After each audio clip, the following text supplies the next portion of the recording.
And I'd like to welcome back for this week's race recap, Frankie Muniz. Hey, Frankie, thanks for joining me today. Thanks for having me again. So we have a an adventurous weekend to talk about at Nashville.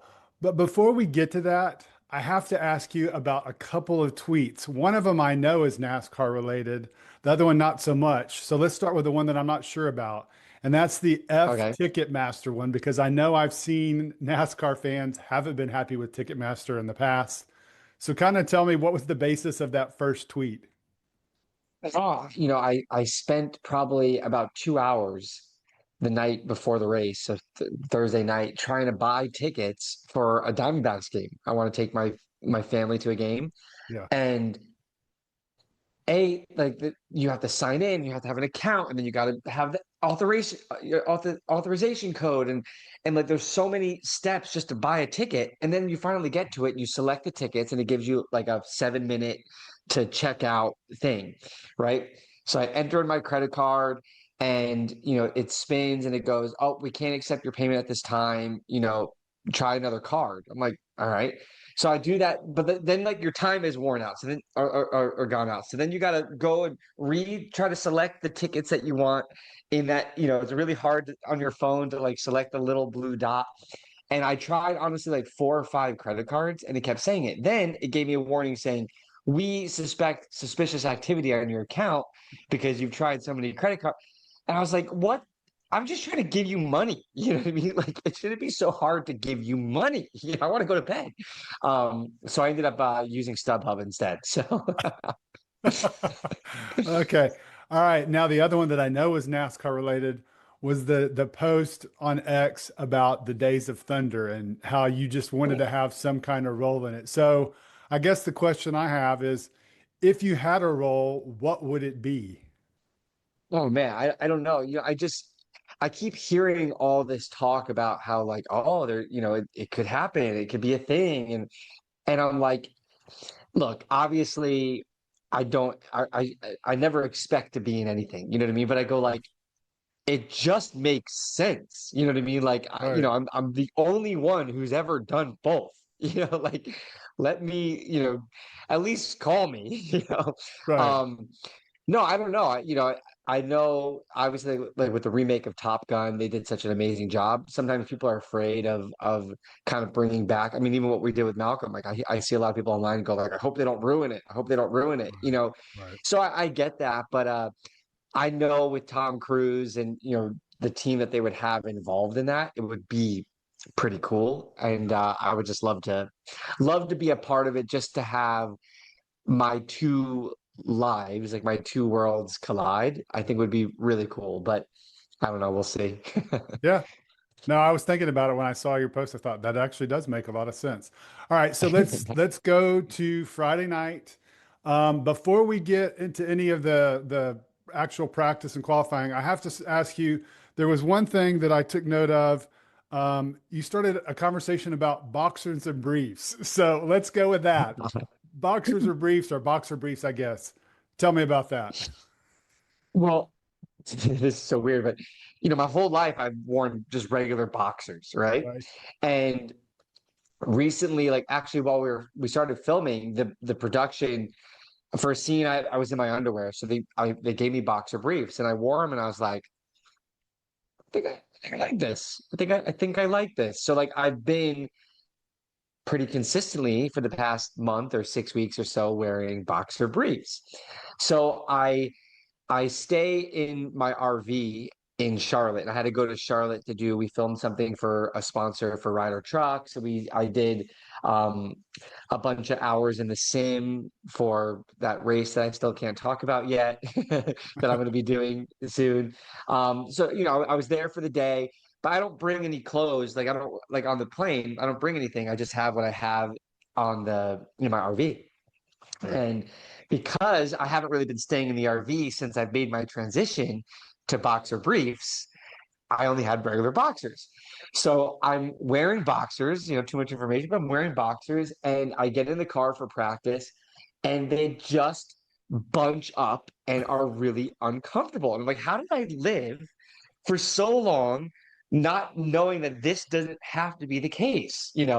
So I just was making known to, I shouldn't forget that everyone can listen, but like I'm just, being fun with, my spotter and, the guys on the radio a little bit. But yeah, but it was true. It was a factual statements, and so I ended up, well, did the race in my boxers, but I will bring a supply of boxer briefs from now forward. Well, it's funny you mentioned that whole thing because when you said that, I immediately thought of Ross Chastain and Jockey, and Oh they are yeah. his sponsor. And I Yeah. kid you not, last year, occasionally, sponsors will say, "Hey, we know that you're interested or you cover NASCAR. Would you be interested in whatever? Or we'll send you something." So Yeah. they sent me some boxer briefs, a set of boxer briefs. Nice. I had never worn boxer briefs my entire Yeah. life. Yeah. So I am in the same boat. I was like, I know. I'm wow, like, how did I go my whole like I I'm like, I completely just need to agree. throw away all the boxers and just need to Yes. commit, like fully commit. Now that I know, I gotta commit. Yeah. So when that whole story, I'm like, I can totally relate. So, all right. Another odd topic that came up, and I know Denny Hamlin talked about it on his podcast last year, but you brought it up. So you said, you got to remember people are listening. I'm listening. The whole depends conversation and peeing in your Oh God. seat. So, Yes. I mean, I know drivers do it. Is it a regular thing? And why don't you design a race diaper? Because I think that would be a great invention for drivers. Oh man. My whole career in racing, so like when I raced open wheel cars 2004, 2009, and then obviously now the last couple of years doing the stock car stuff, I've always heard back then, you have to hydrate, right? So I Yes. start hydrating for a race on Tuesday if we're racing on Friday, Right. right? So, because you can't just like drink a bunch of water the day of, your body doesn't absorb it, So I start on Tuesday, but I have a routine that works pretty good. Since I found it, I don't get thirsty in the race car. I don't ever feel dehydrated. Where before, like I'd be halfway through the race with like cotton mouth, like Right. barely could finish, you know what I mean? And so I hydrate like crazy. When I used to race the open wheel cars, I had someone tell me, I can't remember who it was. It might have been like Alex Tagliani or something, you know what I mean? And he, I was talking about like, I always have to pee so much, like I can't hold it. Like I'm in the car doing the pee pee dance, waiting for the start. You know what I mean? Like, and he said something like, if you crash with a full bladder at, however fast, 200 miles an hour, your bladder will explode, like physically like, will explode. So you'd much rather just pee your suit than explode your bladder. Right. Right. So I've always I don't know if that's true or not, but it's always something that I've had in the back of my mind. So as I'm doing this hydration, like the team always makes fun of me because honestly, on race day, I would say every 7 minutes I go to the bathroom. Like, they're like, oh, the old man's got to go pee again. Like I have a small bladder, I guess, and I just can't hold so I've just started committing that if I have to go in the car, I go, but I never did in races up until maybe like 5 races ago. I know it's gross, but like if you're concentrating on the fact that like you got to pee, you're not focused also on like the task at hand. Right. You're so sweaty and dirty and disgusting anyway. You know what Right. I mean? Everything that I'm wearing is getting like put in the wash immediately. And you know what I mean? Anyway, I'm not trying to, you know, um, so I've been going. So Travis, my interior guy, I always joke with him, like I say, because he's like, I've got to clean the suits and I've got to clean the seat and I've got to, you know. So I'm joking with him because I mean, to be honest, I've probably only peed twice this whole season inside the Right. car. You know what I mean? But I had seen something about depends. And I was like, you know what? Maybe that's a good idea. Then I don't even have to worry. No one has to worry about it. You know what I mean? Yeah. But what's really funny is literally that night I get home after the race, I get back to the hotel, and I was on social media, and Connor Daly has the Depends sponsorship because he just announced at the Indy 500 that he peed in his seat. and he got a Depends sponsorship. And like, how weird that I was literally talking about Depends today, and neat, like, and then, but so kind of, it's like one of those, like, if it wasn't Connor Daly, I think it was just my phone heard me, you know what I mean? And it's like giving me ads, Yeah. but it was like, it's my friend, so I thought Right. that was pretty interesting. But no Depends, not yet, at least. So we have two potential jockey and Depends potential sponsorships for you coming down the road. Let's see. Or We've Jockey made should just come up with a Depends type underwear, and then we're golden. okay. All right. So now actually getting to race talk. The weather obviously played a factor. Qualifying was rained out. So you guys got to practice and then you go out and the overriding theme that I got from it was Will is really trying to encourage you to push it. He keeps saying, pick it up, push yourself. SMT said you were good in 3 or 4, but slow in 1 and 2. So that was just, it kept coming up over and over on the radio. So kind Yeah. of talk to me about what you were feeling in that practice session. Yeah. It's something we had a discussion after practice. We had a big discussion as a team. I feel like I've struggled lately in practice and stuff. If I'm being 100% honest, a lot of it is I don't want to make a mistake in practice. We knew qualifying is canceled. It doesn't matter, how fast we are in practice. It's not going to, other than learning what the truck's going to do and like what we need, like setup wise, so we originally, the plan when we heard qualifying was canceled was go out, make a 5-lap run, literally make a 5-lap run, Right. make sure nothing's dragging, make sure, we're not completely out to lunch, come in. We're going to sit the rest of the practice. So if I'm being 100% honest, I went out there with the intention of like, I'm feeling the truck, I'm making sure nothing's bad, and we're coming in. I wasn't trying to set a fast time. I wasn't trying to, just I just wasn't. And it's something that I need to work on to be like all the other guys, or not everyone, but those top guys, they're on kill 100% of the time. Like there's never not a time that they're not in the race car where they're not trying to be the best and the fastest. Right. I blame, and I shouldn't, I hate to make excuses, but I blame our bad run that we've had the last 8 week, 9 week. I don't even know at this point, Right. of kind of going into my shell a little bit in that situation. Going like, look, I have nothing to gain here other than, well, I know there is something. If I was 10th in practice, it would feel really good. You know what I mean? Like, so like I should in that sense, but like, I put that in my mindset. So when Will kept kind of pushing me, I kept kind of wanting to say on the radio, like, dude, like I'm not even trying. Like I'm not, I didn't know, like, as dumb as it sounds, I didn't know we were trying right now. You know what I mean? Like, so by time I realized, because when I came in, like Pedro made a little change and he sent me back out. I thought like even that was just going to be like a short run, and they kept making me like pushing and pushing and pushing, and then I finally realized I'm like, oh, okay, let me try, type of situation. But I put my fast lap in on lap 45 Right. of the session, right? So like automatically tires are, if everyone lost a second on tires by lap 45, if you think about it, they were between like 6/10 to a second was the fall off. Right. So if I go, let's call it even 6/10 faster than I did, well, I'm right there. I'm in 19th, 20th, you know what I mean? But a couple hundredths away from, most of the field. Like, everyone was pretty close once you got away from where I was, you know what I mean? So I didn't feel bad, but like I had a chat with Will Rogers, my spotter, after, and he's like, look, he's like, I don't want to like harp on you. Like, I don't want you to get frustrated with me. And I was like, no, I'm not.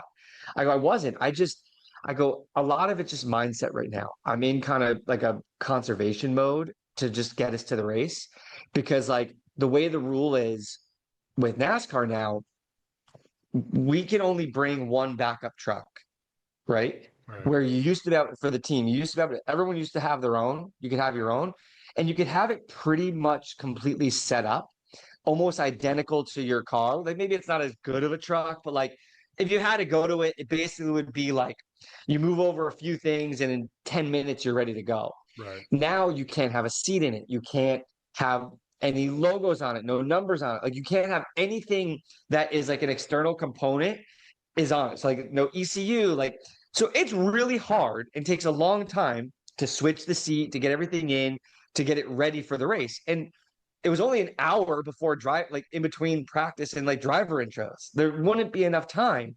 So maybe I've got it. So Will and I had a talk and he's like, look, he's like, your job is to drive the race car and as hard as you can. And if something happens, it sucks, but then you worry about it, right? Right. He's like, you can't, and it hit me. You know, he's like, look, you have the opportunity to be in the race car right now, and every one of these other guys are driving at 100%, and you're driving at 80. And I go, well, I'm the first to admit that I was driving at 80. I go, but I'm going to be aggressive in the race, like so. It's something I have. I need to do some like soul searching in the sense to figure out exactly what it is that's kind of holding me back in those like a situation like that. You know, I kind of told you what I think is in my head, but maybe it's just an excuse. But you know, I went half a second slower than I did in practice last year, which was my truck debut. You know what I mean? And and it's a weird thought to because I get out and even though I know I wasn't pushing 100%, like I look at the times, I'm last on the time chart, and I feel like I'm like, man, I'm regressing, like I'm getting worse. Where I should be better than I ever been. I know the truck so much better. I know everything about what I'm trying to do more. But it's tough. I don't know. It's definitely being a race car driver is so mental, right? Yeah. Like most sports, but like if you're not in the right mental headspace going into something, or you don't have confidence, it doesn't matter if you're a basketball player, it doesn't matter what you do. You're a bowler, you know what I mean? If you don't have confidence that you're gonna get a strike, you're not gonna get a strike. If I don't have confidence that I'm gonna go out there and be in the top 10, I'm not gonna be in the top 10. You know, and I showed up at the beginning of the season going like, I belong here and I can beat these guys. And you know, we showed it the first couple of races, like we were fast, we were right there with them, and you know, in practice and qualifying and in the race, and yeah, it's just I got to get back into that. But I keep saying I need a win, right? I need something positive to happen on the racetrack to get us to all go like, yes, this is why we do it. Like this is why we're here. We can do it, even if it's a 30th place finish. But we got to do the whole race without an issue, and we battled. Like, you know, not on our own island, not on our own lap. Like we were battling for position. Like nobody really fell out, minus me, and I think Ogata hit the, you know, back to the fence. He still stayed out there, but he was a little slow after that. Nobody fell out of the race. So like, sure, maybe we would have finished 25th, but we would have been in the fight during this race potentially, and that I'm saying like even that would help kind of the motivation going forward. But yeah. So I entered the race. I left qualifying. I talked to the team. We sat down, and I go, I'm gonna be the most aggressive I've ever been in a race. Like I'm going for it. Like I'm not trying to crash. Don't get me wrong, but I'm not gonna go like, I'll wait. You got a lot of racing left. I'm going. I'm trying to move to the front as quick as we can to show that we can race up there. So that was the mentality going in, and I felt really, really good. You know, climbing in the car, and you know, firing it up and getting ready for the race. I really felt like I was maybe my lack of effort in the practice and the conversation we had after motivated me even more of like, yeah, what am I doing? Come on, let's go. And I was ready to go. Yeah, because I noticed I was going to ask you, that was my question was, what were the conversations like? Because you could tell Will was frustrated, saying, I don't know what's going on, why he's pulling back and holding back. So I was going to ask you about the conversation, which you told me. But then I thought it was interesting when you came back and got in the truck and the radio fired back up, Amir got on there, and all of these conversations were, all right, Frankie, we believe in you. We know that this is, it was definitely the sense was they had given you a pep talk during the break and you had Yeah. received it and your response was, yeah, okay, let's do this. So you're feeling good. You didn't have a great practice. You kind of lacking confidence, which I did note that you had said, I don't know why I'm driving tense. Truth is, I just don't have confidence in my ability which you reflected in what you just said. So then you get in the car, the green flag drops, green, green, green, go, and not even a lap in, and there's a puff of smoke. Will says, "Was that smoke that came out of our truck?" Pedro asks, "Was that out of the right side?" You're saying, "I think there's smoke coming from the truck." So just walk me through what immediately goes through your mind right when that happens. Well, I'll back it up a little bit. Okay. I leave the pit lane, right? And I did my best tire warming I've ever done in my NASCAR career. You know what I Okay. mean? Like I was really focused on getting heat in the tires because I wanted to have a good start, right? Because normally the first start, if we're starting towards the back, I'll be a little conservative just because I feel like there's probably going to be some melee in turn one or two, or like that first lap, like just to kind of let everyone shake out and then start going. Just when we're starting back there, right? Right. Um, where this one I was like, no, I told you I'm going to be aggressive. Majeski was starting, or no, he was right on my outside. Spencer Boy was right in front of me, and I'm like, so we get to the green flag, and I have a great start. You know what I mean? As dumb as that sounds, like it was a good start. I was aggressive. We're three wide in turn one. I'm holding on. They're on my outside. We're fighting. I go through turn 3 and 4, and I look in my rearview mirror really quick coming out of 4 just to see like who might have a run or what's just to see where everyone is. And I can't see anything. I just literally see like it actually looked like from my perspective because you can't really see much out of the mirror. Like you can, but you can't.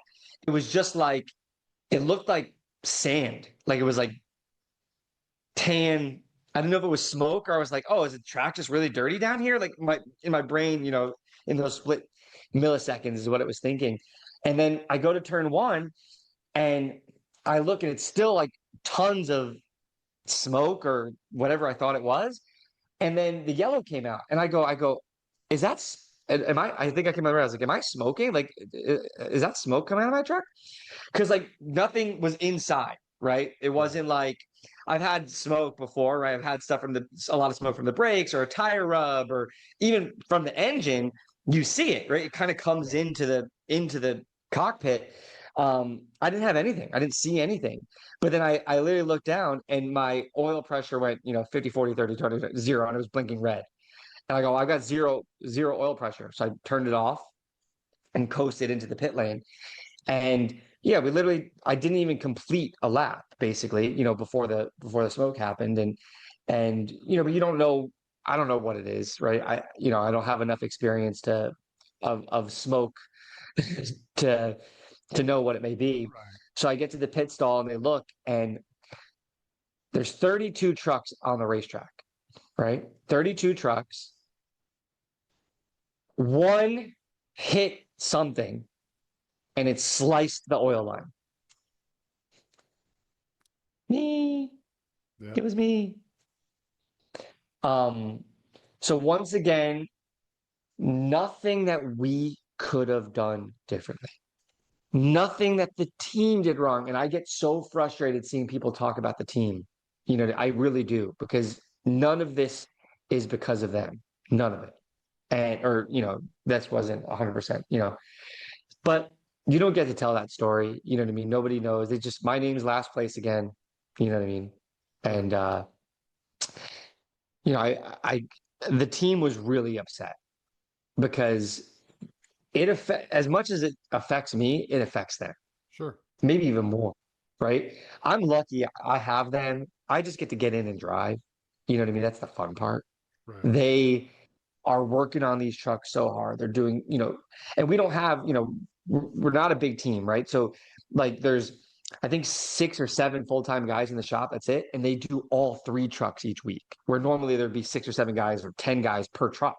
You know what I Right. mean? So they're working triple as hard to prep everything. And I think they're doing an amazing job. But like you could hear how defeated everybody was on the radio. Like even Will Rogers, like I don't even know what to say. Like, I'm so sorry. Like, Yeah.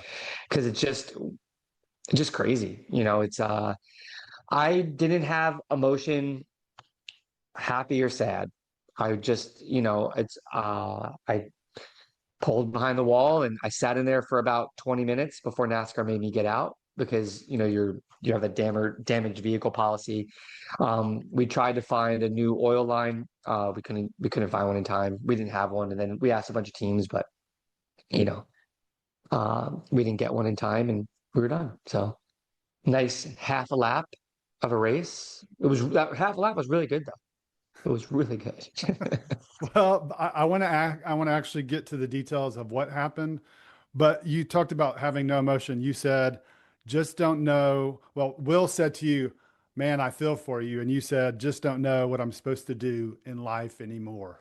So, I mean, obviously defeated, you did the half a lap, as you said. So tell me kind of what was the actual diagnosis? Because listening to the radio, they thought there might have been a clamp that came off, but you Yeah. just described as there was like a slice in the line. Yeah. So I'll also back up to this.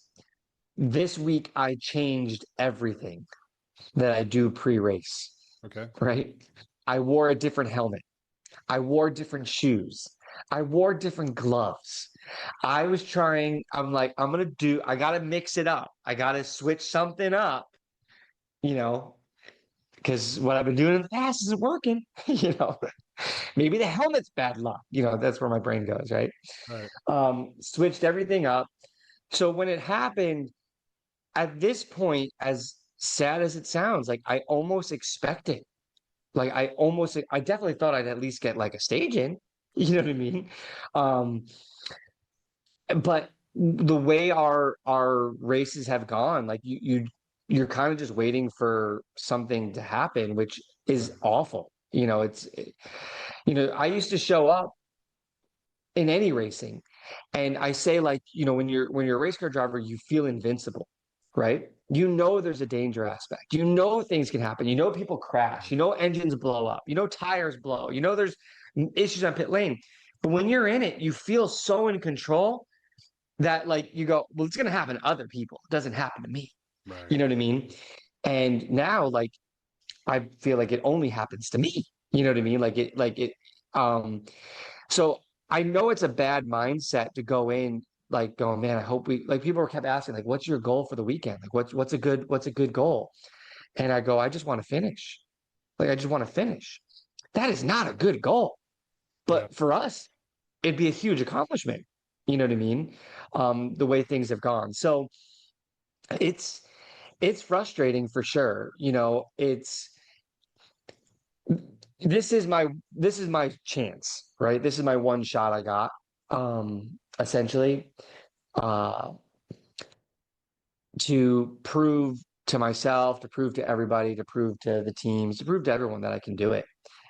And I hate that if you look at the results, right? If you look on paper, you look at my average starting position, which, 7 of the things have been rained out, or you know what I mean? Or you look at my average finishing position, it's pathetic, but it Right. doesn't tell the story of why it's there. You know what I mean? Or why it's like that.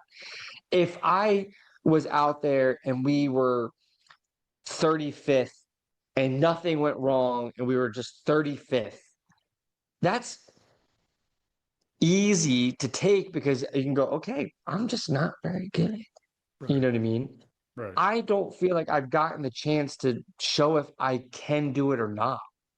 Like, sure, like I was last in practice, but I wasn't trying. But why wasn't I trying? Okay, that won't be the case anymore. You know what I mean?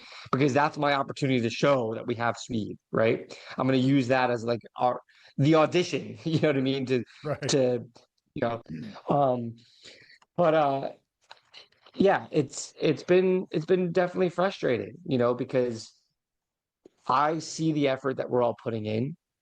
I know what I'm doing. I know what I'm sacrificing. I know the amount of work I'm putting in, the amount of miles I'm flying and doing, like everything I'm doing to make sure that I'm as prepared as possible. But you almost go like, well, why am I even preparing? Like why am I dedicating so much time to it if I can't even almost control the outcome? You know what I Right. mean? Yeah. Um, but yeah, it's frustrating.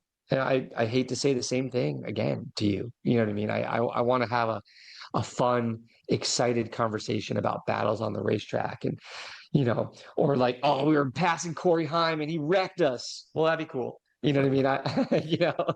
That'd be a good story. But yeah, it's just it's definitely tough. I mean, I I do have I am good at forgetting, if that makes sense though. Right. Like, I'm not here right now, 2 days later, sad, right? I'm on focusing on Michigan. You know what I mean? I'm in my simulator already. I've already packed my luggage. You know what I mean? Like, like I'm focused on the fact that like that's going to be our race. That's our race. I got Morgan and Morgan on the truck again this week. I'm pretty sure we have an in-car camera. So I'll watch what I say. Um, but it's Michigan's also my favorite racetrack. There, I always said they're in Kansas. Granted, I didn't like Kansas this last time, but I'm excited to go to Michigan in the trucks. We get a long 50-minute practice session to kind of really actually work on the trucks. Um, we're allowed to actually jack them up and make some pretty big changes too. So we've learned a lot in the sim prepping for Michigan of things that we want to try. And we should get, well, hopefully, barring weather, we should get an opportunity to try those things. And then, yeah, we'll see how it goes. So real quick, backing up, the oil line, you said it was sliced, right? Is that what happened? Or did Yeah, it, so they don't know what yeah. happened, but it was actually sliced as opposed It to a was clamp coming loose damaged. and it Yeah, coming off. yeah, yeah, yeah. Okay. So, Okay. Yeah. I uh, just wanted clarification because I know over the radio, they thought it might be, they had a name for a specific clamp, yeah, but, but I mean, it's like it falls in line with the Rock at Rockingham and all yeah, these bizarre sequence of events. Well, I know it's frustrating, but you do have, like you've told me, I think a couple weeks ago about having a short memory, and that's obviously important to have in any sport because you're going to get beat, you're going to lose, and you got to rebound from it. So I guess the yeah. only thing I could say to you is it can't get any worse, right? You didn't finish a Yeah. No, lap. it really, So I honestly can't. I mean, I look back at the other ones that I thought were bad races because we had something happen. I'm like, well, at least I ran 130 of the 135 laps. You know what I mean? right, Like, literally did half a lap. So, um, yeah, minus us not showing up, it can't get worse. right, right, Yeah. You know, if you think of like I don't follow baseball too much. I'm going to the Diamondbacks game today, but the Colorado Rockies, I heard a stat that they've only won 3 games in all of May. They only won 3 games or something like that, right?